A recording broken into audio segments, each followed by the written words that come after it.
Welcome back. We're almost done with the math section. In this video, we're going to discuss some of the common important operators that we have in Python. So here's a simple table. On the left side is the symbol that you'll use in Python, things you're probably familiar with, at least plus and minus, and most likely the star and the slash for division. And then over here is the name of the operator. Now, these last three, I know are kind of weird looking if you haven't come across them before. We will get to them in the next video. But for now, we're just going to talk about addition, subtraction, multiplication, and most importantly, division. Okay, so let's go over to my terminal, and I'll open up Python 3. We already saw we can do things like 1 plus 3 or 40 minus 4.5, and we get a float because we used a float as part of the expression. But what I want to call your attention to is what happens when we divide. So we could do something like 1 divided by 2. What do you think the answer will be? These are two integers, 1 and 2. So neither one of them is a float. What type of data, a float or integer, will the result be? All right.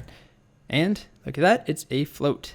So in some programming languages, this actually would not give you a float, and it would round down to 0 and just cut off the decimal. But in Python, division always returns a float. You always get a float back. Now there's a way around it. If you don't want that for some reason, I'll show you in the next video. But if we do something like 1 divided by 3, we get 0.3333 repeating. So that's division. That's probably the most quirky, most important thing to point out in this video. But I also want to talk about the order of operations. So if you don't remember the order of operations from math, I won't go into the whole thing, but there's a hierarchy to how these operations or these operators are evaluated. So if we just did something like 1 plus 2 times 5 divided by 3, what happens first? There's this thing called PEMDAS. It helps some people remember parentheses, exponents, multiplication, division, addition, subtraction. So first would be this multiplication and then this division. So we would get 10 divided by 3 plus 1. So that's 3.333 plus 1. So we get 4.3. But we could also do, with just a couple parentheses, completely alter how this works. So now we do the 1 plus 2 first. So we get 3 times 5 is going to be 15 divided by 3.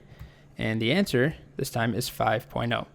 All right, so I won't bore you. I promise I'd keep this short. But I just wanted to highlight that parentheses work the same way that they do in just paper and pen math. So we can add parentheses wherever we want to manipulate the order that things are calculated in. Anyway, okay,